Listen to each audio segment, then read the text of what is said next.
Olá, tudo bem? Estamos aqui para mais um Comendo a Bola, o seu programa de futebol no YouTube. Peço desculpas pela minha voz, um pouquinho gripado, mas o Comendo a Bola de hoje é um programa bastante interessante. Teremos aqui a presença do jornalista Zé da Silva. Vamos dar uma prestigiada nos nossos patrocinadores e já voltamos. Fibratur, a maior e melhor agência de turismo de Santa Catarina. Na Fibratur, você tem até 30% de desconto no pacote corporativo. Star Proteção Veicular, a maior empresa de proteção veicular do sul do Brasil. Não importa aonde você estiver, a Star estará com você. IBR Engenharia, transformando as cidades para as pessoas viverem melhor.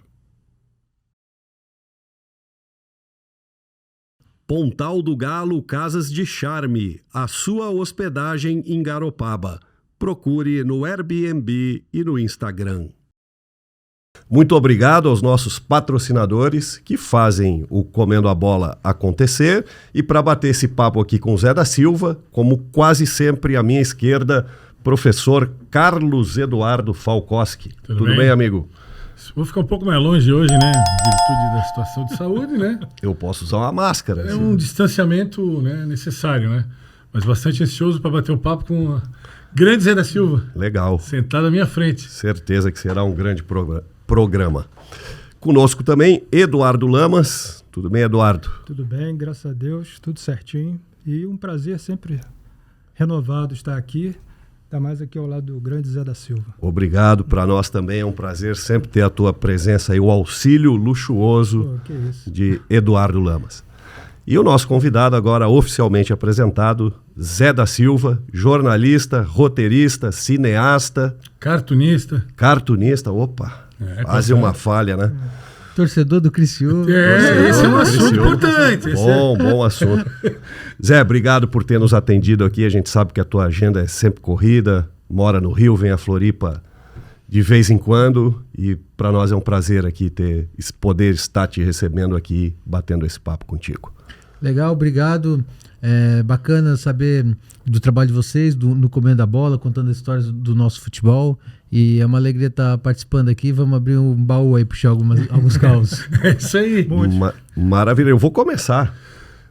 Geralmente começa, né? Não, eu sempre jogo aqui para a esquerda. Não, beleza. Mas sim, senhor. Um dos jogos memoráveis que tenho na minha vida, que estive presente, São Paulo, Criciúma e São Paulo, 1992, 1-1 no Heriberto Rilse, quartas de final da Libertadores da América. Um jogo dificílimo. Saí vivo, por sorte, quase tomei um paralelepípedo na cabeça. Não, tô brincando. Eu não era nascido. Começou a me tirar da... Fosse esse jogo, Zé? Fui, na época eu fazia faculdade de jornalismo aqui na Federal, né? E aqui em Floripa. E eu lembro que eu já tinha ido no primeiro jogo da Libertadores. Quer dizer, já na Copa... Eu morava na Rua do Campo, quando eu morava em Criciúma. Então, eu vivia sempre acompanhando. Eu e meus amigos, a gente ia sempre nos treinos. Depois do treino, deixavam bola pra gente brincar na grama. Na minha adolescência foi assim. Então, quando eu vim pra cá, foi em 91, mesmo ano que o Criciúma foi campeão da Copa do Brasil. Eu até no dia da decisão da Copa do Brasil, eu fui no jogo também, arrumei uma máquina fotográfica como calor de jornalismo e fiquei no fundo atrás da trave do jogo Criciúma e Grêmio na final da Copa do Brasil. Eu estava nesse, Zé. Pra tu ver, olha aí, ó, eu estava. Porque a minha ideia era assim, ó, se vier aquela bola que o goleiro sai e o jogador do Grêmio encobrir, eu vou entrar e dar um bico nessa bola pra salvar meu time ser campeão da Copa do Brasil, mas não precisou. Seguramos 0-0 e fomos campeão assim. E aí veio a Libertadores. O primeiro jogo, eu fui também, a gente meteu 3-0 no São Paulo do Tele. Tele quase foi demitido após esse jogo. Poxa, tá vendo? Ele escalou reservas, né? Foi na época, um debate. A gente se classificou em primeiro lugar naquele grupo. Teve uma... Eu lembro que no final do jogo, Criciúma e São Paulo, esse 3-0, tinha um raio laser de um tigre correndo no gramado. Assim, eles projetaram um raio laser do tigre que ficava correndo, que ocupava o gramado inteiro. Era um tigre do tamanho do gramado. Aquilo lá foi uma coisa... Marcante. Era... Novidade, né? Sim, disco voador chegando, né, parecia. E aí, nesse jogo que você falou esse aí... jogo específico foi eu um tava jogo aqui muito difícil. Sim, eu estava aqui na faculdade, o Criciúma tinha perdido o primeiro jogo de 1-0, e aí ia decidir... Porque na época tinha uma lei que não podia 2 times do mesmo país jogar a final.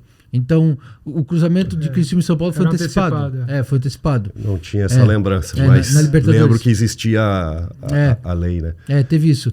E aí eu tava aqui em Floripa, eu e um amigo meu, na época a gente tinha um hábito de pegar carona na BR. A gente pegava carona com os caminhoneiros, a gente levava Outros a placa. tempos, né? Sim, a gente ia ali do lado do shopping, na BR-101, pegava a placa, escrevia Criciúma e ia pedir carona na BR. A gente fazia isso todo fim de semana. E aí, e guardava o dinheiro que a mãe dava para poder gastar, pessoal, né? Em Guaraná, com certeza, né? Sim. Mas só para esgotar... Não, para esgotar esse jogo, porque realmente eu tenho uma lembrança Eu não entendi, porque tu ia passar para mim e tu pegou a bola completa. Mas toca... Eu acho que tu entendeu errado, não falei que eu ia passar, eu ia começar... Toca pau, vai. Vai ficar com a mão levantada. Não, eu tô na fila aqui, né? Vão tocando. Vamos lá, Zé. Não, eu lembro que foi realmente assim um sufoco, né? Os primeiros 10 minutos. Sim. Eu não lembro se o gol saiu antes ou se a bola na trave saiu antes. Mas foi uma sequência. Sim. O gol do Soares, eu estava atrás do gol, né? No cantinho. Sim.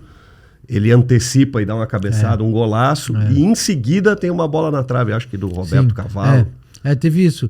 Eu até... Primeiro foi o gol do Soares. O Criciúma começou com tudo. Aquele jogo contra o São Paulo. Teve primeira bola na trave.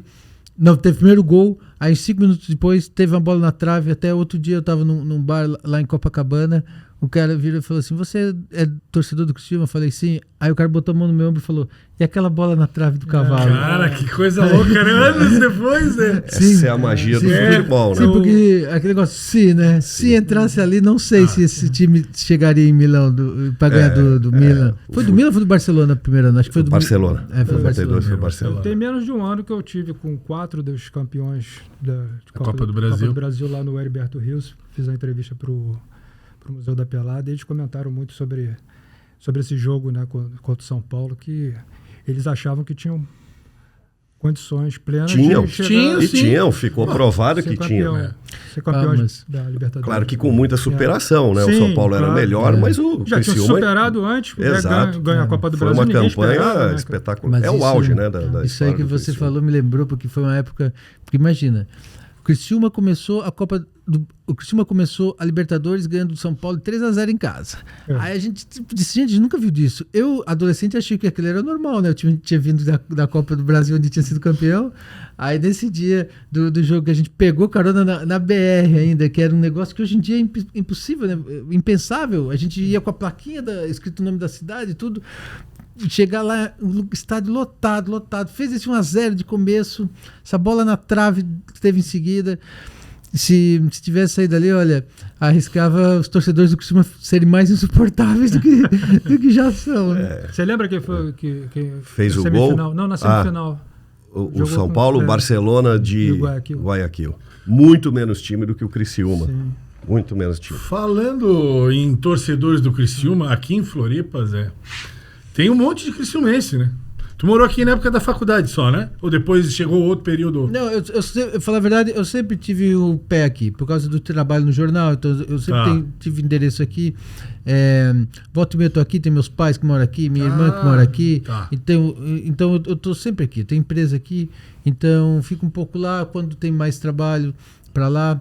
Eu estou escrevendo uma novela, por exemplo, que está mais exigindo lá. Mas aí, por exemplo, eu fiz o filme do Zé Perry. Claro. Aí eu já estava mais aqui na época. Então tem isso, sabe? Assim, onde a bola vai, o cara corre atrás. Não, e essa quantidade de criciumenses aqui, eu tenho vários amigos também de lá.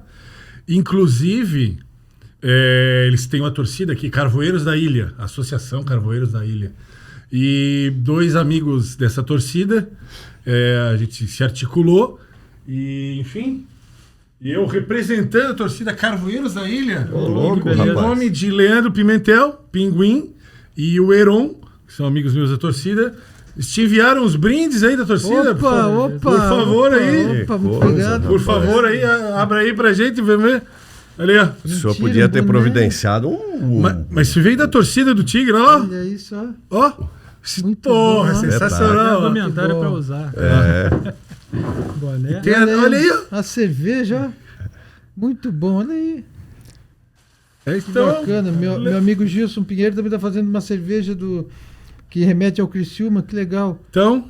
Eu não bebo, né? Mas tem certeza que tu vai arranjar alguém que Isso não é difícil. Mas eu vou achar. Então é um brinde da torcida Minha de Floripa. namorada já tá convertida ao criciumismo, da mesma forma que ela tá me convertendo ao Flamengo também para apoiar ela, e ao Bangu, que também é o time Tem dela. muito bom gosto. Então, ofereci pra ela. É isso aí, ó. Maravilha. Legal. Legal. E, enfim, pode ficar aí pra ilustrar Sim, o programa, né? Então, um dos assuntos que eu ia tocar era a final da Copa do Brasil, né? Tu quase tomasse o quê? Um paralelepípedo? Outros tempos não, né? Hoje em dia tá tão Eu também quase perigoso tomei uma quanto, laranja mas- na cabeça, mas enfim, não vamos sacanear. Torcida do Criciúma tem um monte de gente querida e lógico. simpática. Não, E outra, isso já foi falado. Imbecil tem em todo lugar. Né? Laranja, Joinville, no Scarpelli, na ressacada, né? Tu chegou a sofrer alguma, como é que eu vou dizer, algum problema frequentando a ressacada Scarpelli, Zé? De confusão de torcida? Olha, o problema que eu enfrentei em ressacada e Scarpelli, eu já vi, mas o problema que eu enfrentei mesmo foi que eu nunca ganhei um jogo. Esse é o pior problema. Sério? Todos os Avaí Figueirense que eu fui ver aqui, deu ruim. O da final de 94, quando o Figueira 2-0. rompeu aquele negócio de 20 anos. Teve no ano seguinte que chutaram a bola, eu ainda peguei a bola. Logo que eu peguei, o Criciúma tomou 4 gols. Teve um outro jogo que eu fui também, que na ressacada, e ainda peguei o ônibus. Além de perder, eu tinha uns 18 anos, ainda peguei o ônibus errado, tive que descer lá na Via Expressa. Eu e meus amigos voltamos na ponte, na época tinha ainda um canteirinho no meio da ponte, que só tinha uma, né? Então a gente tinha um canteirinho, né? Que dividia as duas mãos. Nós viemos correndo ali, chegamos do outro lado, o policial falou: não, volta por baixo. Falei, mas a gente tem medo, pode ter um pessoal. Não, volta por baixo. Aí a gente voltou a ponte toda e viemos por baixo. Não pegou a época desse timaço do Criciúma, porque eu... Vi esse timaço perder lá, na ressacada. Sim. Ô Zé, se eu tivesse 10% do teu talento de cartunista, eu te desenharia descalço em cima de um iceberg, assim, né? Com a bandeirinha do frio, Criciúma. Porque- Não, eu já vi o Criciúma ganhar em vários lugares. Eu estava na final da Copa do Brasil, estava nos Jogos da Libertadores, estava quando subiu para a Série B. Eu já vi o Criciúma ganhar do Vasco no Rio de Janeiro, por exemplo. Foi um jogo que, poxa, que tem uns torcedores do Criciúma também que moram no Rio. Aí tem um camarada que ele mora numa favela lá, e eu falei, ele tem um bar, eu falei para ele, ó, se a gente ganha hoje, eu vou lá no teu bar depois. E aí a gente ganhou, meia-noite da quarta-feira, fui lá, Foi São Januário ou Maracanã? Foi em São Januário. A gente também ganhou em São Januário no outro jogo que eu tava do Duque de Caxias pela Série B. Também na saída foi complicadíssimo, que tem um camarada que é carioca. Tem 2 cariocas que são Criciúma. Tu converteu os caras, então? Não, eles já são. Eu acho que o cara pensou assim, ó, vou chocar minha família. E eles são muito apaixonados. O Paulo e o Leandro, sabe? Eles têm tatuagem do time, tudo. O filho do Leandro também já é torcedor do Criciúma, sabe? E tem isso, né? Acontece. Se o filho do Zico é Guarani, um dos filhos do Zico torce pro Guarani, então isso aí não é nada, né? Espetáculo. Tem isso. Capelari, dá licença eu me esticar aqui. Um presente pra mim também, não? Não, cara. Eu vou te dar um melhoral infantil. Eu trouxe... Tu citasse a parte de cartunista. Eu fui mexer nos meus alfarrábios, no meu acervo. Eu não sei se o Zé guarda as 32 milhões de caricaturas que ele já fez na vida. Pô, rapaz, olha... Então... Caricatura. Eu completei 25 anos no Diário Catarinense agora em agosto, né? Então... Quantos desenhos são? Acho que são 8 mil, 10 mil, porque teve uma época que além de eu fazer o desenho diário, de política ou de notícias, eu fazia também o de esporte. Exatamente. Esse é um jornal aqui, quando o Figueirense foi campeão catarinense em 1999, e aí eu abri e logo na página 3 Sim. Tá ali, ó. Claro, Deixa não vai. eu ver. Claro que deixo, né? Óbvio, eu trouxe Vamos pra isso. colocar Que ele em beleza. tela cheia. Claro, pro né? nosso- Olha ali, ó. Beleza, olha. Figueira campeão catarinense. Sim. Nossa, nessa época o Figueira tinha uma camisa lindona. E o Avaí também tinha, que era uma que era azul, clarinha, azul escura, azul, É. clarinha, azul escura. E o Figueira, as listas não eram do mesmo tamanho. Era o código de barras. Foi reeditado agora, Zé. Esse ano, inclusive, tá? Boa. Foi reeditado. E então. Inclusive, eu tenho mais uma pergunta, ô, Eduardo. Eu acho que tem uma caricatura do Genilson aqui dentro. Só pode ter sido tudo. Deixa eu ver, que as caricaturas geralmente os outros amigos que faziam. Ah, então eu não sei. Eu vou te mostrar as outras enquanto eu procuro a do Esse Genilson. código de barra tá à venda? Tá, relançaram, tá? Ah, teu amigo que é Figueira tá morando no Rio, vou levar pra ele. Ó, aqui é o Figueirense campeão catarinense de 2003. Deixa eu ver. Ali, ó. Olha lá, ó. Tu fazia um malandrinho representando o Figueira. Sim. Olha ali boa. ele, ó. Tá aparecendo na tela aí. Eu vi que eu... Ah, que beleza. E aqui tem Wagner mais Benazzi uma. aqui no Abre canto. ali pra ele, eu faço favor, Capelari. Na primeira, segunda página. Aqui é o Figueira campeão de 2004. Quem fazia essa coluna visor na época, depois foi o Rafael Martini, mas quem fazia era o Mário Pereira. Essa aqui grande é do jornalista. Paysandu. Esse aqui, Metendo não, quatro no esse Avaí. aqui é do acesso do Figueira, onde o Avaí tomou uma... Não tem aí aquela que eu fiz quando o Figueira meteu 3 no Flamengo lá, que eu botei o Cristo Redentor com a camisa do Figueira? Não tenho, Zé. Puxa, não tenho, cara. Aquela Que foi uma pena. Essa aí é bom pra gente esquecer. Ah, o flamenguista falando ali, né? Ah, essa aqui é boa demais. O Avaí tomou 4 do Paysandu, aí o menino Jesus nasceu em Belém. Já o Avaí morreu em Belém. Sensacional. Olha... Essa do Genilson Pois é, nós vamos ficar aproveitando devendo. que Ficar falando devendo, de- enfim, mas eu... Falando Não, de vocês- charge, de cartoon. Né? Deixa o Eduardo uma fazer. curiosidade que eu tenho, porque é um trabalho que desde que a imprensa existe, tem, né? O chargista, enfim. É um trabalho que une o lado artístico e o lado jornalístico, que são, às vezes, meio antagônicos. Como é que você trabalha no mesmo trabalho, né, com esses dois lados seus, né, o lado artístico e o lado jornalístico? Só antes de eu responder, é tua essa, Zé? Vai lembrar? Não, essa aqui acho que é ou do Mendes ou do Andrei. Ah, então que também tá. eram amigos desenhistas que trabalhavam no jornal, ok. mas eles faziam mais a parte desse tipo de arte aqui. Tudo bem, É. ok. E aí, a Muito pergunta do Eduardo, interessante, hein? É sim. Não, tem isso. Acho que a Charge, ela bota a arte a serviço da notícia, sabe assim? De você. Acho que o papel principal dela nem é fazer rir. O papel dela é fazer pensar. É você levar a pessoa a uma reflexão. É um humor crítico, né? É um humor crítico, assim, porque a palavra charge, ela vem de carga, ela vem de ataque. Então, a charge, ela tem que ter isso, ela tem que perturbar, ela tem que alfinetar os poderosos, alguma coisa que está estabelecida. O desenho, ele tem essa... Na charge você pode falar uma coisa que no texto de um jornal você não falaria também. Então, ela tem essa liberdade. Obrigatoriamente, ela é uma opinião também, né? Ela é uma opinião, mas ela tem que ser feita baseada nos fatos. Eu me lembro uma vez que teve uns pastores que se envolveram num negócio. Eles tinham pego uma Bíblia e cortado a Bíblia e botado dinheiro dentro, né, para ir para os Estados Unidos. E aí, mas não tinha sido provado ainda, então eu deixei para fazer a charge só depois que foram condenados, sabe? Então tem muito isso, de você, né, ver a hora que vai sair, sabe? É claro que, como é política, os leitores muitas vezes eles são muito apaixonados com o seu político preferido, né? Então, isso de todos os lados. Então, mas eu comecei no Diário Catarinense em 98, e antes eu já fazia desde 94. Tá tendo lambada aí para todo mundo desde a época do Itamar. Não tem jeito. As charges políticas do Zé são bem famosas, vamos colocar assim, né? E Ganhou o o Nelson, prêmio Vladimir Nelson, Herzog, né? Com o Isso. Em motocicleta. 2021, uma delas Recente. ganhou em 2021, uma delas ganhou o prêmio Vladimir Herzog, que era sobre a pandemia, né? Que foi num dia que teve uma motocicleta muito grande. E aí eu botei do lado, assim, uma motocicleta muito festiva, e era quando estava tendo muitas mortes na pandemia. Eu botei como se a motocicleta estivesse passando e bloqueando a passagem dos carros funerários, né? dos carros funerários. Né? É uma Você acha? excelente sacada. Mas não, voltando um pouquinho à questão política, né? Tu deve estar sob fogo cruzado Mas Nelson Rodrigues dizia que não há pior paixão do que a paixão política, né? Que exatamente. É aquela que mais deixa o cara desnorteado, enlouquecido. Né? É verdade. Mas enfim, né? Porque é paixão mesmo, porque não adianta.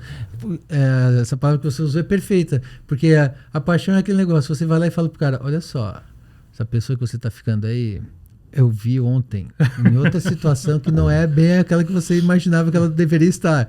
E porque mesmo assim o cara fica bravo porque você falou.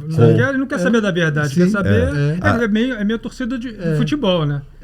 Mas o torcedor de futebol, ele também é um pouco assim, mas eu acho que ele consegue fazer porque, né, eu ia dizer nem todos, claro que nem todos. O maluco aqui, ele é irreparável, mas assim, o cara, por exemplo, o Zé tá lá, o Criciúma tomou 4-0 do Próspera. Cara, ele vai fazer um autoexame, ele vai... Puta que hoje... Já fiz muita charge do Criciúma perdendo, o Criciúma caindo pra Série C, desenhei no caixão, já fiz de tudo que é jeito. E quando os outros times, por exemplo, Avaí, Figueirense ganham, eu fico feliz pelos meus amigos, sabe? Eu ligo neles, digo, aí, hein, pô, deu bom, tal... Então, por exemplo, a situação que o Figueirense estava, né? Acho que não é bom para ninguém.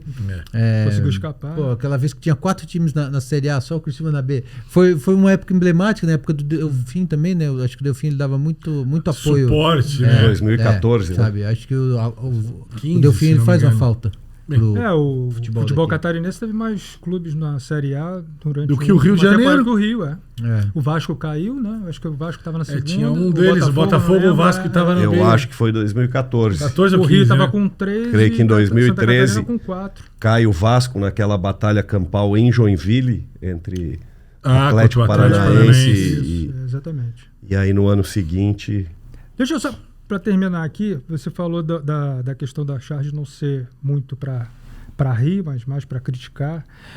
Mas você trabalha muito com humor, né? Você escreveu para vários programas de humor na TV Globo, escreve ainda. E eu queria saber uma questão polêmica também, que isso foi muito debatido durante uma época e agora caiu um pouco, mas eu acho que é uma coisa que deve ser sempre debatida, que é o limite do humor. Até onde o humor pode ir? Né? E tentando lembrar aí aquele episódio lamentável na França, né? Do fuzilamento do Charlie Hebdo. Exatamente, da revista lá que desenhou Maomé. Maomé, exato. Enfim.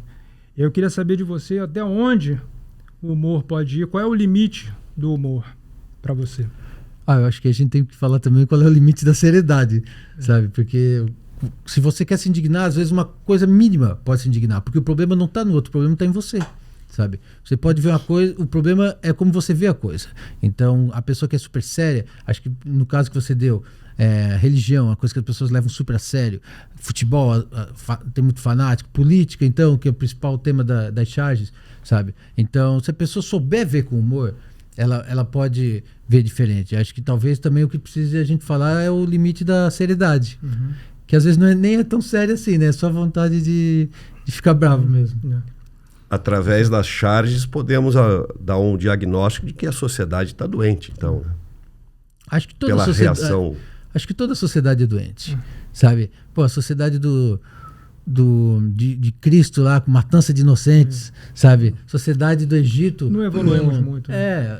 Os métodos de dominação ficaram um pouco mais sutis, talvez. Mas no Egito, rolando pedra para fazer o sarcófago, para fazer uma pirâmide para o bonitão poder morrer sem cair água no... Sabe? Então, na Idade Média... Com as mulheres que eram consideradas bruxas sendo queimadas. Então, acho que a sociedade ela é doente por si só, sempre. O ser humano, cara, ele não vai atingir. Não adianta esperar nada muito. Citou Nelson Rodrigues, lembrando que o Nelson Rodrigues dizia, ou escreveu, não lembro agora, que quando o primeiro ser humano na Terra avistou o seu semelhante, reconheceu imediatamente o seu inimigo. O ser humano é viciado em se dividir. A gente está sempre achando alguém para ser oponente e às vezes, né, tentar... não é o budismo que fala que o que gera sofrimento é inveja, né? Você vê que o outro tem e você não tem. Então, isso aí é uma coisa, essa ambição, que aí você vai querer uma coisa, você vai querer mais, aí nunca vai chegar lá, né? O cara que inventou aquela frase, a inveja é uma merda, pode ser um Tenho inveja. sarcástico, né? Ou será que era um invejoso? Eu tenho inveja de cara que pensou essa E frase. o Arnaldo Antunes fez uma música, não sei se já ouviram, sobre o invejoso, que é Não, absolutamente essa eu sensacional. Recomendo que procurem. Então, Acho que dá para voltemos ao- colocar o link aí, né, embaixo nos comentários. Voltemos ao futebol, então. Vamos lá. Bater a bola. Vamos. O Zé trouxe um dos livros dele aqui, né? Que é um livro fantástico, sobre um dos clubes de futebol super emblemáticos de Santa Catarina, né? Da cidade dele, né? O Metropol. Não sei como é que tá hoje, né, Zé? O que sobrou do Metropol lá? O pessoal... Tinha um certo boato que a gente lê também, acho que as fontes não eram tão seguras, que talvez o Metropol voltasse. Não sei se tu tem alguma informação lá de Criciúma. Não, eu estive lá recentemente no Metropol, fiz até imagens, um documentário com a nova atividade deles. Eles estão voltando a se reerguer, fazendo, principalmente em base, né? Trabalho de base, futebol amador ainda. Tá. Então, obviamente que é muito difícil voltar ao que era antes, que foi 5 vezes campeão estadual, fez a maior excursão do time brasileiro pela Europa, enfrentava o Grêmio, tem uma maldição de 20 anos no Botafogo. Falaremos. Essa história eu quero... Tem tudo, Falaremos, sim, tem tudo isso, É. sabe? Mas acho que aquele passado de glória que o Dite Freitas capitaneou serve como inspiração para esse novo trabalho. Sem dúvida. O Metropol encerrou as atividades quando? O Metropol encerrou em 69, quando foi campeão Foi logo pela depois, última né? vez. Logo depois do episódio do Botafogo que a gente vai falar daqui a pouquinho. E teria espaço para o Metropol com o Criciúma tão solidificado Na mesma cidade. na né? mesma cidade? Pergunta interessante. Tem isso também. É difícil, né? Tu arrebanhar uma... O meu pai, por exemplo, que ele era torcedor do Metropol, ele virou torcedor do Criciúma, sabe? Porque o Criciúma, quando ele foi fundado em 78, ele era o comerciário. E aí ele mudou de nome para ser Criciúma, fez o seu primeiro jogo naquele 2 de abril de 78 contra o Marcílio Dias, 0-0, mas ainda com as cores do comerciário, azul e branco. Foi azul e branco. Foi com essas cores que o meu pai fala também que rasgou a carteirinha de campeão do mundo do Flamengo, porque o Flamengo estava invicto a 13 jogos, mais ou menos, tinha vindo lá do Japão e tomou 4-2. Isso, famoso esse jogo aí. Paulinho, é o jogo que o Paulinho Criciúma... Paulinho jogou esse jogo. Fez um gol. Paulinho jogou. Aliás, as imagens desse jogo eu queria ver quem tem. Não se achou no vê, YouTube, não se vê. Não, é época Eu não quero ver. Sabe? Então, e só foi mudar para as cores amarelo, preto e branco em 13 de maio de 84, num empate com o Joinville em 2-2. O curioso é que amarelo, preto e branco eram as cores originárias do Metropol. Quando ele foi fundado em 46, Você sabe quem 45. Você sabe quem tem a camisa do comerciário? O Valdomiro. Ah, sim, ele jogou lá. Ele jogou, ele tem a camisa Vaz ainda Franco. de 68. Ele foi campeão, 68, foi campeão lá. estadual em 68. O comerciário, ele era que em Criciúma, de cada mina de carvão tinha um time de futebol. O Próspera, a mineração Próspera, que era uma grande mina, que ela era estatal, ela tinha o Próspera, como é que é? A Metropolitana que gerou... A Metropolitana tinha o Metropol. Isso.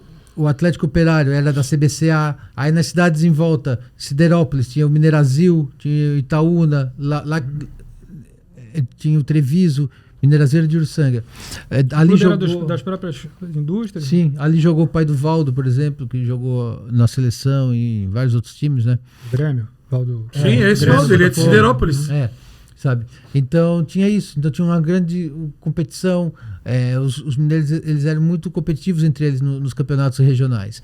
E quando teve uma grande greve no ano de 59 para receber os novos donos da Carbonífera Metropolitana, que na época era a maior mina de carvão do Brasil, tinha as maiores jazidas, o Dite Freitas teve uma ideia incrível, que foi criar um time de futebol forte, pegar o time amador que era ligado à mina e fazer um super time de futebol, contratar grandes talentos de São Paulo, do Rio Grande do Sul, do Rio Grande do Sul, do Paraná, do Rio de Janeiro, e fez um timaço, que foi 5 vezes campeão estadual, fez essa excursão em 62, que é, até onde eu sei, é maior que um time brasileiro já fez pela Europa até hoje. Enfrentava o Grêmio, Atlético Mineiro, tem essa maldição de 20 anos do Botafogo, que em breve vamos falar mais. Cabe o parênteses, né? O time da Associação do Comércio era, claro, o comerciário. Sim. Então Sim. existia uma rivalidade. Então quando o Capelari pergunta, hoje como seria, se o Metropol caberia, tecnicamente, o Criciúma, ex-comerciário, ou né, o mesmo clube, né? É rival do Metropol histórico. Mas na prática isso não aconteceria, né, Se Zé? a gente for ver, assim, o Comerciário era o time do pessoal que não ia na mina. É o pessoal que... Porque o mineiro, ele passava o dia Não tinha tingido como. de preto. Você olhava assim, você não sabia Era a duro. etnia da pessoa. Porque estavam todos tingidos de preto, andando na rua. Era um lugar onde chovia, até na minha infância ainda era assim. Quando chovia, você sentia o cheiro do enxofre. Porque a pirita, que é o dejeto do carvão, que se acumula assim... Em largas extensões, parece um cenário lunar, ela emana um produto químico assim que entra em combustão quando chove. A água faz pegar fogo e sai um cheiro de enxofre na cidade. Então, Criciúma era assim. Tinha isso. Às vezes eu estava no bairro e sentia o cheiro assim. Já está chovendo no bairro do lado, vai chover aqui, porque já chegava o cheiro. Sabe? Então, então os mineiros eles viviam nessa realidade, em vilas operárias, sem água nem luz, mas, como meu pai fala, era divertido. E enquanto isso, o Comerciário era o time do centro da cidade, onde as pessoas tomavam banho, onde as pessoas... Os engomadinhos, né? E é o que deu origem ao Criciúma. Então, o cenário hoje é totalmente outro. Claro. E a gente muitas vezes fala, poxa, porque essa poluição toda que tinha, também não havia legislação. Sabe? É muito simples a gente falar. Ambiental não existia. Não existia o discurso ambiental, não existia ainda estudos. Então, o próprio empresário ele não tinha como saber isso. Sabe? Você vai fazendo. Você não sabe que isso. Sabe? E aí começa a gerar, você não sabe como é que você pode combater aquele impacto. Porque nem se falava em combater o impacto. Não existia. Não sabia nem que existia o impacto. Não existia. Então, não se tinha consciência do mal que estava... Não tinha consciência, não tinha tecnologia, não tinha estudo, não tinha nada, sabe? Então, hoje em dia já tem. Hoje em dia a gente vê o pessoal da termoelétrica aqui, eles buscam, eu já falei com eles buscam fazer de uma forma menos impactante. Hoje em dia tem legislações e todo mundo tenta, porque também pega super mal se ficar fazendo de qualquer forma. Então, mas na época não tinha isso. Fazendo paralelo, o Vale do Ruhr, na Alemanha, uma região de extrema produção de carvão e siderurgia também. O Schalke 04 é um clube de mineiros, né? É da região lá, super famosa. E eles fecharam, claro, né? A economia lá teve que se reinventar.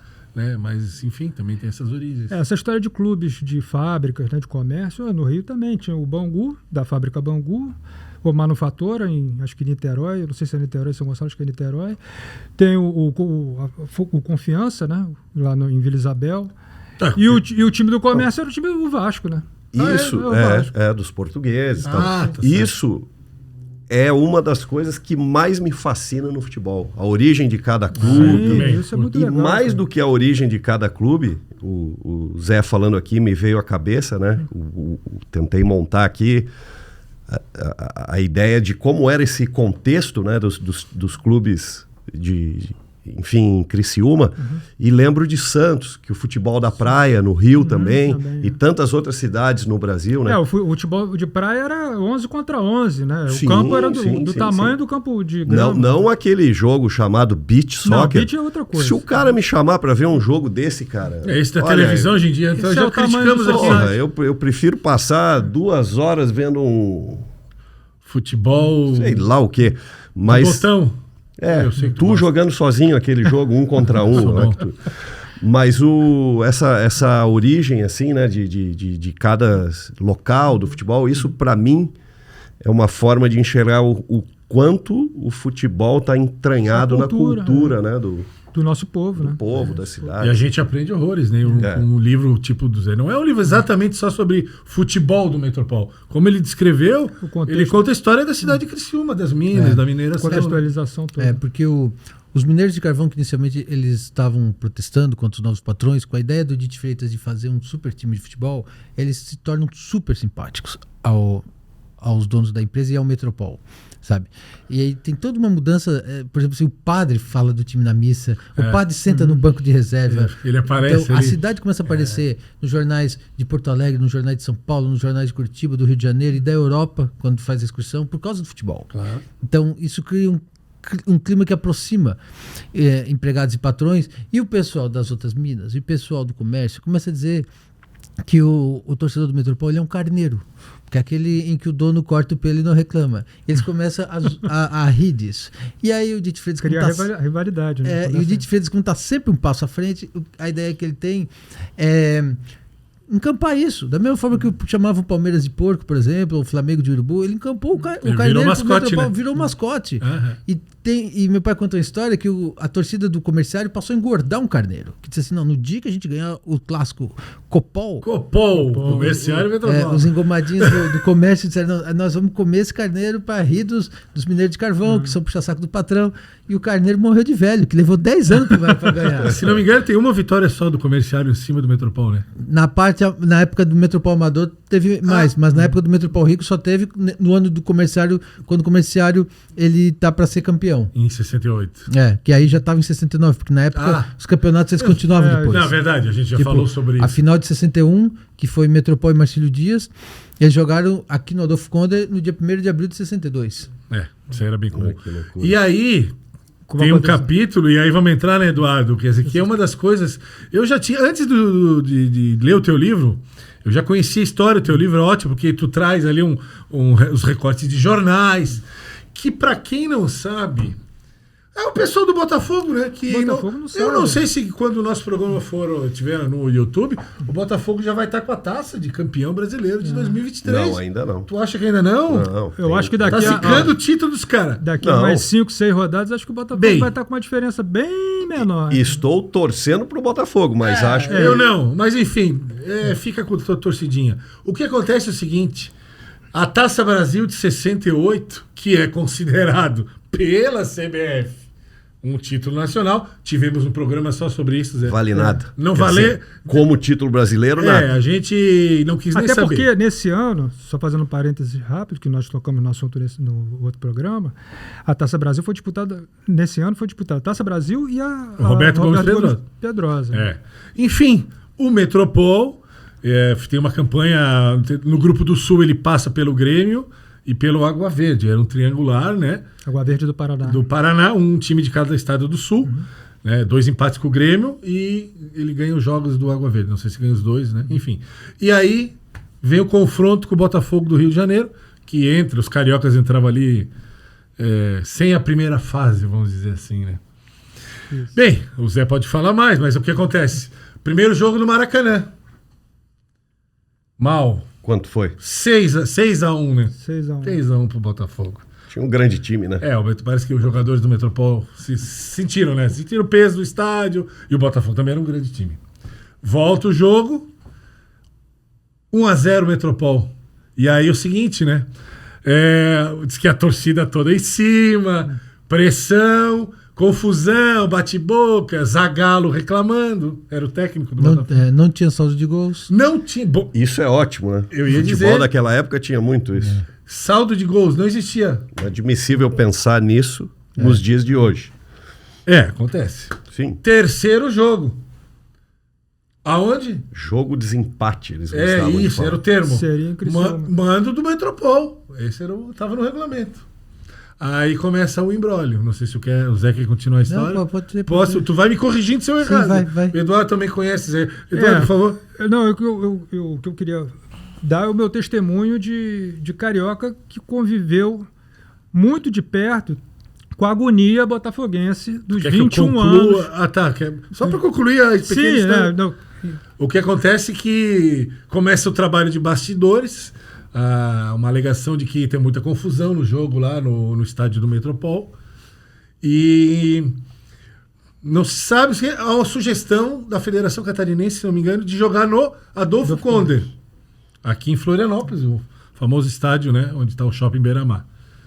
O Metropol parece que nega, não aceita jogar em Florianópolis. Não. E fica... E agora? E aí, acho que já começa esses jogos, o do Maracanã e o segundo foram no final do ano, já em dezembro de 68. O que acontece? Se invade o ano de 69, conforme a gente já viu aqui, era muito comum. E não se decide muita coisa, até que se demora um certo tempo. E aí como tem a história do telegrama, são 2 telegramas, né, Zé? Esse foi depois, né? Depois da marcação do jogo. O jogo do General Severiano. Aí marca esse jogo para o Rio de Janeiro, de novo. Mas o mando não era do Metropol, Capelari. A gente Em viu abril, que os né? caras invertiam antigamente, tinha... Foi até abril. Ficou 4 meses parado. 4 meses e vai marcado o jogo, sendo que o mando deveria ser do Metropol. O jogo é marcado no estádio do Botafogo, numa quinta-feira à noite chuvosa, 1.600 pessoas. Os dados são do livro do Zé. Fantástico. O chuva, né, começou leve, mas caiu um temporal. O jogo estava 1-1. Né? E aí era o Armando Marques. Marques. Armando Marques, o árbitro. Aí ele resolve realmente, parece que o temporal era imenso, né? Suspendeu o jogo ali. Fala, Eduardo. Não, essas informações todas que eu tô trocando aqui contigo, eu peguei do livro do Zé, né? Que é o Armando Marques era o árbitro, ele encerrou o jogo, porque não tinha mais condição. E aí o impasse ficou maior ainda. Como é que vai fazer? Aí, depois? parece que o dirigente, o Diti Freitas, né, consultou o pessoal da CBD na época. Não sei se eu falei CBF. CBD. O correto é CBD. E o jogo era quinta-feira. Não, ok. Podemos voltar a Criciúma. O Metropol volta. Sexta-feira chega em Criciúma. Sábado, me parece que ele vai num bar lá, coisa e tal. Sábado de manhã, chega o telegrama. Remarcando, né, o jogo para sábado. Pro próprio dia. O próprio dia que chegou o telegrama. 4 da tarde. Uma loucura isso, cara. Mas o que é isso? Futebol Teve isso, brasileiro, hein, Zé? Como se resolveu isso?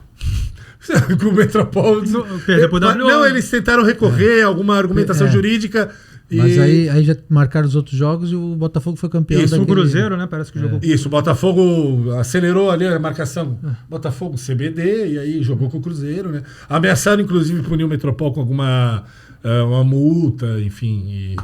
E lá se foi a campanha da Taça Brasil de 68. Isso aí desiludiu bem o Diti Freitas. Olha aí, ó. Porque ele viu que não ia dar certo certos planos que ele estava tendo, sabe? Que tinha alguma coisa maior, assim. E aí naquele ano mesmo teve a divisão da sociedade que mantinha o time, né? Que era família Freitas e família Guglielmi, né? Que mantinha a Carbonífera Metropolitana. E aí foi mais um motivo para ele parar. Enfim, e aí teve a maldição do Botafogo. Aí teve a maldição. que os botafoguenses não conhecem. Eu tô falando porque ponto de vista lá do Rio de Janeiro. Eu tenho certeza que eles sofreram essa maldição. Sim, sofreram muito. Você muito. Testemunha ocular da história. Até né? a torcida do América ia pro jogo contra o Botafogo e cantava parabéns a cada ano que passava e não ganhava título. Olha, isso até 88, né? Que o Botafogo ficou de 69 a 88 sem ganhar um título de expressão. Na verdade, ele ganhou um título 89 o estadual tá falando, né? Isso. Não, ele ganhou Gol 89. Tinha ganho 67, 68, depois ganhou 89 e 90. Nesse período, acho que até alguns botafoguenses não sabem disso. O Botafogo ganhou um título. Foi um torneio início, que por acaso eu estive nesse torneio início lá do Maracanã um dia inteiro. Da história. Porra, 77, 1977. Título, né, Eduardo? Vai contar meu lorota aqui pra cima de mim. Mas pra quem não ganhava nada, isso é alguma coisa. Torneio de pôquer. Aqui é o representante do Botafogo é campeão. Ou até pra reforçar a agonia deles, né? Não sei. Tá. E outra, o torneio início deve ter sido mais difícil do que o título de... Jogou contra quem mesmo? Tá com febre mesmo, né? Pelo amor de Deus. Metropol jogou ali, ganhou na pressão e fez mais um jogo. Não, jogou com o Cruzeiro e depois a final com o Fortaleza. Tá bom, eu acho que deve ter sido mais difícil. Errasse, eu vou estudar. Errasse, né? Torneio início. Pede desculpa aí pro Zé, representando a cidade de Criciúma, pra torcida. Quantos adversários jogou no torneio início? Mas o Zé que mora no Rio pode fazer até essa pesquisa agora com os botafoguenses de lá. Se alguém lembra... Pô, te deu trabalho, Zé? Porra, se alguém já lembra, tá cheio de roteiro pra fazer. Porque assim, eu nunca tinha ouvido falar dessa história enquanto eu morei no Rio de Janeiro. Curioso. Tem um amigo meu que o Mauro, ele é botafoguense e ele não conhecia essa história. E o Mauro é de Copacabana, já tem 60 anos. Pois é, mais velho que eu. E o engraçado é que o Mauro jogava na praia com um time que se chamava Metropol. O time deles era verde e branco. Aí ele olhou e disse assim, gente, é por causa desse time. Quando ele leu o livro. Quando ele me conheceu. E o Botafogo só foi campeão em 89 com um jogador que tinha Criciúma, inclusive, no nome, né? Não só nasceu em Criciúma. Que aí perdoa a maldição, né? Que o Paulinho Criciúma, ele era sobrinho do Zezinho Rocha, que tá até na capa do livro aqui, né? Olha aí, ó. Que história E ele é sensacional, hein? ele é Esse... botafoguense desde de garotinho, né? Essa de Paulinho quebrar Criciúma. o tabu Paulinho Criciúma com sempre o foi cara botafoguense. de Criciúma É, é um uma chave de desfecho. ouro pra quem gosta de misticismo, E etc. tem o número, e tal. né? O gol do Maurício foi feito aos 21 minutos do segundo tempo, 21 anos. Não, e tava 21 graus no placar. 21 graus, no 21 placar do minutos e Maracanã. 21 graus, O Eu Botafoguense, não gosto de lembrar ele muito dessas coisas, não, mas... O Botafoguense ele é muito impressionável, ele vê essas coisas todas. Isso é loucura, né? A superstição é o Botafogo. Mas esse capítulo, vamos chamar assim, literalmente é um capítulo do livro do Zé da Silva, mostra que, cara, o estudo da história nos traz fatos. Tudo que a gente falou aqui, talvez a gente tinha se enganado em alguma coisa, eu que... Sim. Né? Mas enfim, Normal. isso é chato, é ruim, é mal. Ninguém quer sacanear o Botafogo, mas, pô, tá lá. Uma estrelinha deles tá lá. E passa, e tem essa passagem, que pra mim, eu não aceito, cara. Essa Eu não aceito, assim. passagem é uma passada de perna, né? No Metropol. Foi uma passada de perna. Exatamente. Prefiro Claro, o né? torneio início aquele. Vai-te embora. Sabe? Ele tá com febre. Tá já bom, viram tá aqui? Vou chegar aqui, não vou pegar. Enfim. O Zé tem um livro também sobre a seleção brasileira, né? A história da seleção brasileira. Eu queria te fazer uma pergunta, que é a seguinte. Por que, até hoje, o Maracanaço de 50 e a derrota de 82 são tratados como tragédia e os 7-1 de 2014 são tratados como comédia? Essa é boa. Pois é, tem isso, né? Porque realmente 50, acho que foi em casa, né? Acho que tem isso, mas o também 2014 já também foi. Então, eu tava Tava Em lá? 14? Tava Tu tava no Mineirão? Mineirão? Puta, que inveja que eu tô de ti agora. Te contar. Foi muito... Porque aqueles caras que tomam conta no dia não foi nem comédia, no dia foi raiva mesmo. Né? Porque aqueles caras, os stewards que tomam conta da segurança para as pessoas não brigarem, eles estavam brigando. Sabe? Então começou a ter soco aqui, começou a ter outra briguinha ali. Que isso. E enquanto isso, minha filha ligando, chorando. E aí Enquanto isso, gol da Alemanha. Gol da Alemanha, sabe?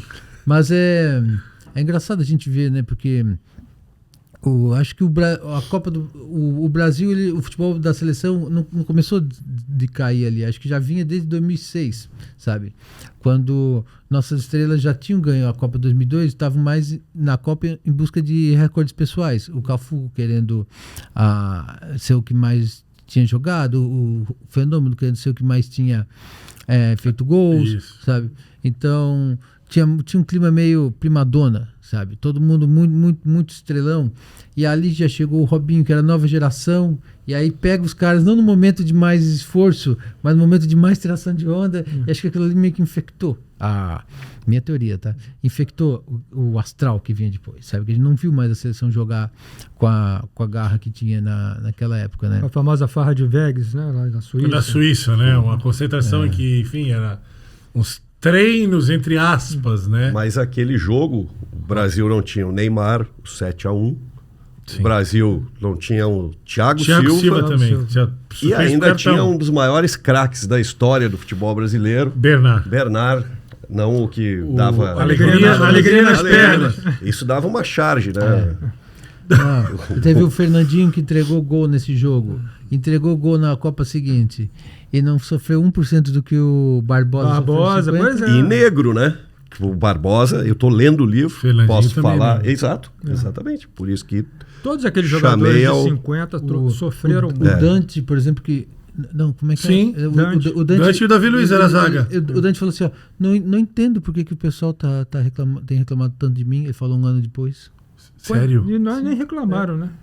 Nem reclamaram tanto. Ele mora fora. Pois é. Mas 50 era um timaço também. Quando eu fiz esse livro da seleção, eu pude ver. O livro, ele era o Yellow Book, né? Que era uma obra bilíngue, com um projeto gráfico do Sérgio Gordilho, lá da África, e era da editora Toriba, da África, que é uma agência de publicidade, né? Era da editora Toriba, do Pedro Sirotsky, e aí ele me chamou para fazer esse trabalho, que era comparando a seleção com uma religião. Então, me deu umas 5.000 fotos, escolhe aí, Zé. E aí eu fui criando uma narrativa, uma historinha, comparando os 10 mandamentos da seleção, negócio de os pecados, sabe? A fé, os santos, enfim, comparando tudo como se fosse uma religião, trazendo para o ambiente da seleção. Ele foi lançado em 2014, antes do 7-1, ainda bem, comemorando os 100 anos da seleção, e era uma obra oficial da CBF. Deve ter por aí, quem procurar bem acha. Que legal. Bem, esse 7-1 é um dos jogos... Eu perdi, Zé. Capelari também, ele pode falar o dia. Eu perdi a empatia com a seleção brasileira de futebol masculino em 1995, quando o Brasil, numa Copa América jogada no Uruguai, o Túlio fez um gol contra a Argentina na semifinal, ele domina nitidamente, não sei se todos se recordam, com o braço, a bola, e aí domina, corta o goleiro, se não me engano, e faz um gol, né? E foi na semifinal isso. Semifinal, porque a final foi contra o Uruguai e o Brasil perde nos pênaltis. De honestidade, isso aí. Isso é uma falha de caráter que acontece no mundo inteiro o tempo todo. Tá defendendo o Túlio? Não, eu tô dizendo que um exagero da tua parte, uma história tão brilhante, naquele momento, botar um ponto final. Segura aí o advogado de porta de cadeia, segura. Eu tô no meio da minha desilusão. Tinha um sonho de ter sido profissionalmente o advogado de porta de cadeia. Voltando à história, antes que o Capelari me interrompa, então ali eu perdi. Eu já tinha alguns problemas de conexão com a mídia esportiva brasileira, que inclusive vem da Copa de 94. Eu sei que tem pessoas que até hoje falam que é uma Copa que o Brasil jogou mal, que o Parreira era muito retranqueiro e etc. Eu tenho uma leitura de futebol em que ele fez o que ele podia e devia ter feito naquela Copa. Não sei, acho que não vai entrar em debate a Copa de 94. Mas em 95, com esse lance do Túlio, com essa questão da mídia, eu falei, cara, não tô conseguindo mais torcer para a seleção brasileira. Aí o Roberto Carlos, eu acho que anos depois, o lateral, ele me solta uma frase que até hoje ela ressoa assim na minha mente.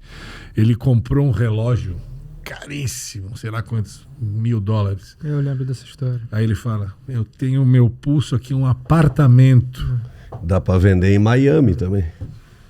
E aqui eu falei, cara, eu tenho que olhar esses caras na televisão e torcer para eles. Não consigo mais. Então tu vê, em 2014 eu tenho uma, tu sabe, eu tenho toda uma empatia com o futebol alemão, sou descendente. Cara, eu comecei a ver aquele jogo e eu parava de rir. Tu sabe, Zé da Silva? Ele sabe. Tu sabe que ele é um alemão antes de ser brasileiro? O Stegman deve ter falado alguma coisa aqui. Sim. Não é? Eu vi esse ano um jogo do Bayern. Recente? Contra o... eu fui...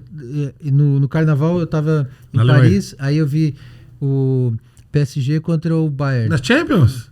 Foi em Paris 1-0 Bayern, né? Tava jogando Messi, mas o Messi com o braço devia estar doendo por causa de tanto carregar a Copa. Não jogou nada, ficou andando. Mas isso foi antes da Copa, né? Não, foi depois, foi fevereiro agora. Foi 2 meses depois da Copa. A Copa foi em dezembro. Tá certo, não tem razão. Tava o menino Ney, teve uma hora que caiu, ficou um minuto e meio. Rolando. Agonizando, parecia que tava de ressaca. Isso aí, essa história. O Mbappé tava no banco, entrou no segundo tempo. Desculpa. Mas o mais engraçado foi o seguinte, eu peguei uma cadeira bem assim na beirinha, bem na beirinha. Aí aqui ficavam os jogadores do Bayern aquecendo pro segundo tempo. Engraçado também que assim, a minha namorada, ela foi com a camisa do Bangu e eu com a do Criciúma, né?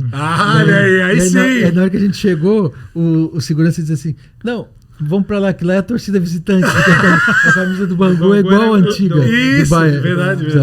E aí o Miller, meu Deus, como é chato. Sabe aquele jogador que fica enchendo o saco, aquele cara assim, ele já tem a Copa do Mundo nas costas, já tá lá com seus 36, sei lá. Ele ficava em cima do técnico. Ele aquecendo aqui. O Miller, ele é jogador de São Paulo? Não, Thomas Miller. Thomas Miller. O Thomas. Mas tudo, Thomas futebol Miller. alemão me comete uma gafe dessa. Eu não sei porque ele criticou o Miller, porque tu acha ele chato.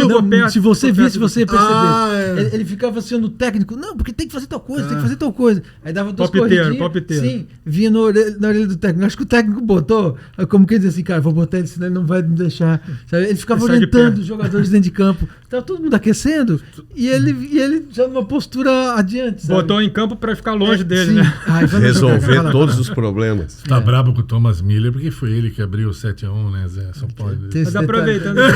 aproveitando o que você falou, eu queria saber do Zé como é que é a sua relação hoje com a seleção brasileira, com o seu sentimento com relação à seleção. Não deve ser Se que nem mudou eu, né? alguma coisa com relação a antes, como é que é? Não, eu vejo com...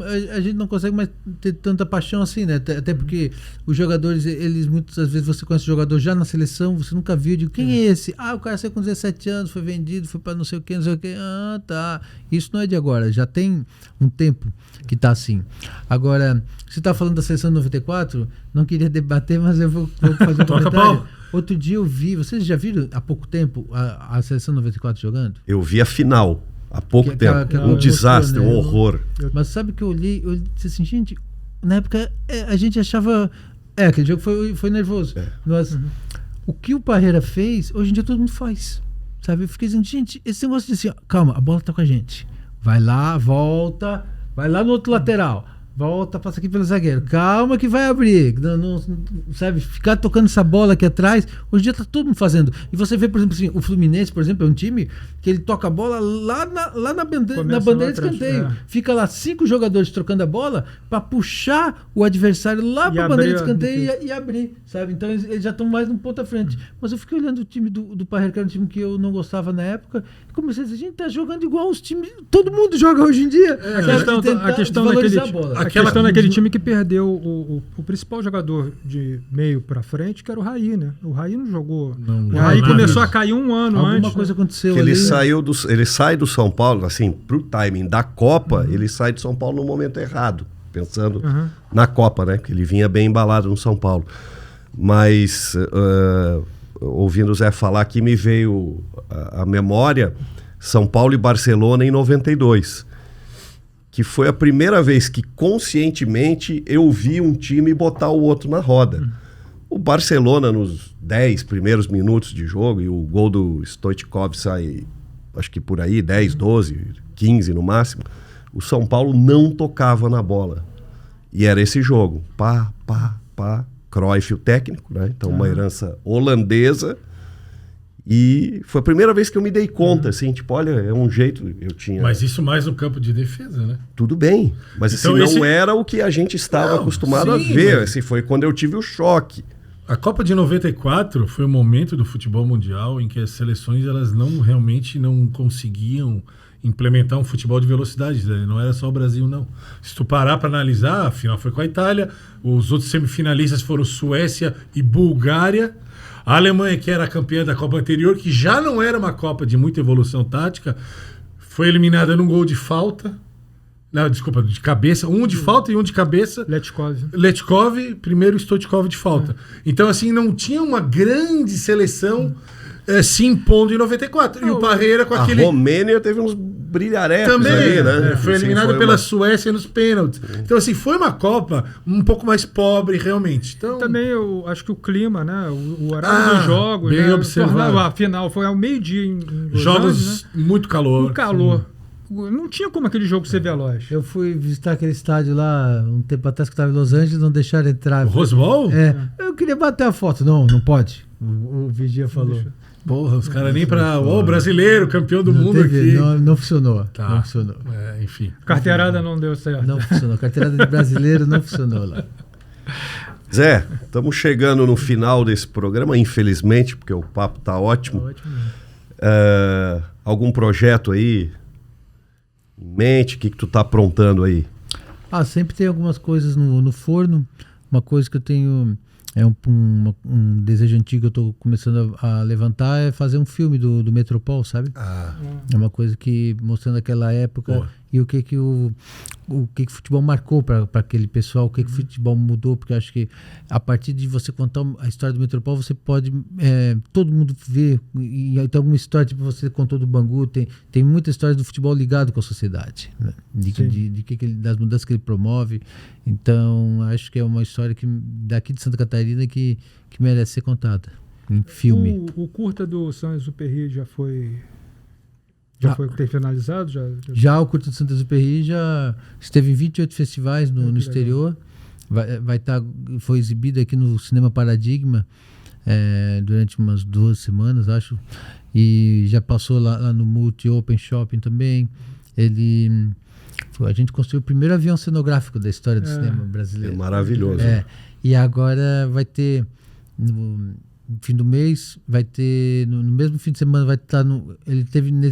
vai completar 28 festivais agora com esses 2. Ele vai estar no Líbano e também em Nova York, no Festival Brasileiro, que eu vou lá ver, no Tribeca, que é o nome do cinema lá que ele vai passar. E vai levar a camisa do Criciúma, uma flâmula do Criciúma. Isso, eu acredito. Não, porque isso é uma das coisas muito legais, que às vezes tá lá a camisa. Aparece. Isso aí é fantástico. Não, amigo meu escocês que escreveu a biografia do Sócrates, estava em Madrid essa semana, já me mandou a foto aqui, ó, o cara com a camisa do Criciúma lá. Então, para finalizar, você pode contar rapidamente para a gente a história do Saint-Exupéry aqui em Florianópolis, o nome do bairro de Campeche e da Avenida Pequeno Príncipe? Tem toda essa memória afetiva ali de Florianópolis, porque na década de 30, os pilotos, no final da década de 20 e década de 30, os pilotos, havia uma linha de correio aéreo que ela vinha de Recife, Rio de Janeiro, e ela ia até lá parava no Uruguai e chegava até Buenos Aires, com aviões pequenos, que era aquele Breguet 14, o modelo do avião que tinha servido como bombardeiro na guerra, depois eles trouxeram para cá. Então, esses aviões não tinham muita autonomia, então eles tinham que ficar parando. E havia um hangar da Air France aqui em Florianópolis. Então, tinha muitos pilotos franceses que vinham e ficavam aqui. Na época, o Saint-Exupéry, que é o autor do Pequeno Príncipe, que é um dos livros mais vendidos de todos os tempos, ele era chefe do escritório da empresa aérea francesa em Buenos Aires. Então, ele fez com um avião maior, pilotando um trajeto até o Rio de Janeiro, que parou aqui também. Então, com jornalistas, tem foto disso, tudo, quando eles chegaram no Rio. Mas o filme que eu fiz, ele não é um documentário. Ele também não é um filme que se propõe a recriar a verdade. Eu fiz uma alegoria, sabe? Baseada no livro, que é mais ou menos que tem alusões ao livro, não é baseada, tem alusões ao livro. O livro já está até em domínio público, mas são alusões, porque na história é o seguinte: tem um desenhista que mora na Praia do Campeche, que ele quer conquistar a garota, e ela diz: não, desenhar você desenha todo mundo, quer mostrar que eu sou especial para você, me leva aí para dar uma volta de avião nesses pilotos que passam por aqui. Aí, só que ele não sabe francês, ele manda uma carta desenhada, e o único cara que entende francês é o que entende desenho é o Saint-Exupéry, que é um desenhista, e ele pega lá no escritório da Aeropostale na Argentina e vem para cá. Quem faz o Saint-Exupéry é o Rodrigo Fagundes, que faz esse desenhista que é o Celestino, é o Marcos Veras, que até o filme é um projeto da Diplomata Filmes, né, que é eu, o Marcos Veras e o Dino Cantelli, e tem também Estúdio de Ideia junto, que é uma produtora daqui, a Vinil Filmes, também, que é outra produtora de cinema daqui, tem patrocínio da prefeitura, do aeroporto, enfim. E aí, depois o avião ainda ficou em exposição no aeroporto, ficou 1 ano em exposição lá, esse avião que a gente fez. E aí, quando eles chegam aqui, eles vão atrás da garota para dar uma volta de avião, só que rola um desencontro, e aí eles têm que passar em vários lugares. Eles vêm no centro da cidade, eles vão até na Ilha do Campeche, e cada lugar eles encontram um personagem que é alusivo ao livro do Pequeno Príncipe. Então tem isso. A brincadeira é como se... O Pequeno Príncipe em Florianópolis. Sim, a brincadeira é como se... Porque o Pequeno Príncipe é um livro que o Saint-Exupéry só vai escrever nos anos 40, quando ele já está nos Estados Unidos, e antes dele ter a ideia, que não devia ter tido, de voltar a voar na Europa na Segunda Guerra, que é quando ele é abatido, né? Então é como a alegoria, ela brinca que é como se o que ele tivesse visto aqui foi o que inspirou ele a fazer o livro, sabe? Espetáculo. Bacana. Maravilha. Com essa história, Vamos encerrar esse excelente programa. Tenho certeza aí que o público Agradecendo o curtiu. Zé, né? Obrigado, Zé. Obrigado Tá? mais uma vez Muito pela obrigado. presença.